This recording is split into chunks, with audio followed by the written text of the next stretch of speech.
Part ১ এর ভিডিওতে আমি আপনাদের সাথে শেয়ার করেছিলাম যে কি কি নিয়মকানুন আমাদের লক্ষ্মী পুজোর আগের দিন এবং লক্ষ্মী পুজোর দিন পালন করা হয়।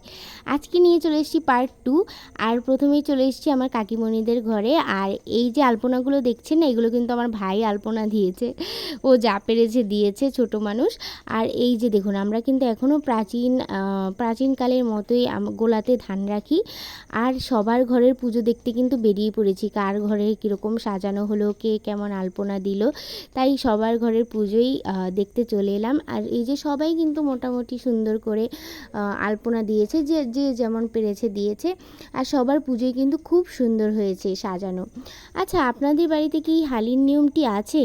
আর আপনাদের বাড়িতে কি নিয়ম আছে সেটা যদি আমাকে একটু কমেন্টে জানান, তাহলে আমিও জানতে পারি যে আপনাদের বাড়িতে লক্ষ্মী পুজোতে কী কী নিয়ম আছে। আর এই যে দেখুন, লক্ষ্মী পুজোতে কিন্তু অনেক সুন্দর করে ঘরে নৈবেদ্য প্রসাদ এগুলো সাজানো হয়। আর প্রত্যেকের ঘরেই ফল প্রসাদ থাকে, নাড়ু থাকে আর পূর্ণপত্র থাকে, যেটার মধ্যে চাল, পান, সুপুরি এগুলো দেওয়া হয়। আর এই যে দেখুন, সবাই কিন্তু মা লক্ষ্মীকে যতটুকু সম্ভব তার সাধ্যমতো সাজিয়েছে আর আলপনা দিয়েছে। লক্ষ্মী পুজো মানেই হচ্ছে আলপনা, নাড়ু, প্রসাদ এইসব। আর লক্ষ্মী পুজো কিন্তু বিভিন্ন ধরনের নাড়ু দেওয়া হয়, সেগুলো হচ্ছে তিলের নাড়ু, চিড়ের নাড়ু, তারপরে হচ্ছে নারকোলের নাড়ু, চিনির নাড়ু, তো অনেক প্রকারের নাড়ু দেওয়া হয়। আর সবাই কিন্তু খুব সুন্দর করে সাজিয়েছে। আর এই যে দেখুন, যেটা বলছিলাম, আমাদের বাড়িতে কিন্তু নৌকো বানানোর চল আছে, তাই সবাই বসে পড়েছে নৌকো বানানোর জন্য। কার নৌকো কত সুন্দর হবে এটা নিয়ে চলে বিশাল কম্পিটিশন। আর এরপর চলে গেলাম বড় জেঠুদের ঘরে, সেখানেও কিন্তু পুজো হচ্ছিল। পুজোর আগের দিন যেই কদম ফুলের ঝাড় কিনে আনা হয়, সেই ঝাড়ের নিচেই কিন্তু লক্ষ্মীর ছবি রাখা হয়। আর তারপর তার সামনেই কিন্তু পুজো করা হয়। এটাই হচ্ছে আমাদের বাড়ির পুরনো এবং চিরাচরিত নিয়ম। আর কলা গাছ দিয়ে যেই ডোলাগুলো বানানো হয়, সেগুলো কিন্তু লক্ষ্মী মায়ের চারপাশে দেয়া হয় এবং ঘরের সুখ সমৃদ্ধির জন্য মায়ের কাছে কামনা করা হয়।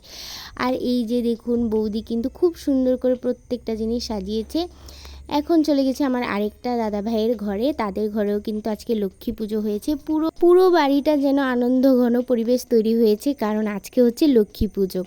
আর এরপর চলে এসেছি আমার মেজো জেঠুদের ঘরে, আর তাদের ঘরেও কিন্তু সুন্দর করে বৌদি ভাই আলপনা দিয়েছে, মানে যার যেরকম হাতের কাজ সে সেরকমই আলপনা দিয়েছে। তো এই তো বৌদি ভাই সুন্দর করে দেখলাম, জেঠুদের ঘরটা তো অনেক বড়, তাই বৌদি ভাই সুন্দর করে এখানে আলপনা দিয়েছে পুরো ঘর জুড়ে। আর সন্ধেবেলা যখন এই আলপনার মধ্যে প্রদীপ জ্বালানো হয় না, তখন কিন্তু আরও সুন্দর লাগে। আমাদের বাড়িতে কিন্তু আরেকটা নিয়ম আছে, লক্ষ্মী পুজোর দিন সন্ধেবেলা পুরো ঘরে আলো জ্বালানো হবে, মাটির প্রদীপ বা মোমবাতি দিয়ে পুরো ঘর আলোকিত করা হবে। আর এই তো সবার ঘরের পুজো কিন্তু খুব সুন্দর হয়েছে, সবাই খুব সুন্দর সাজিয়েছে। আর এখানে চলছে নৌকো বানানোর প্রতিযোগিতা।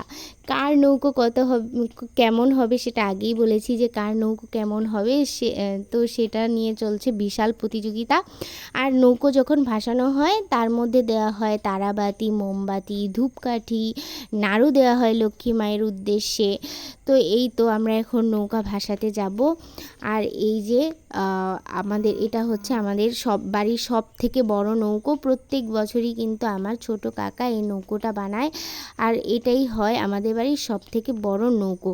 আর এই নৌকো ভাসাতে গিয়ে যে সে কী কাণ্ড, সেটা আপনাদের সঙ্গে পরের পার্টে শেয়ার করব। আজকের মতো এখানেই, টাটা।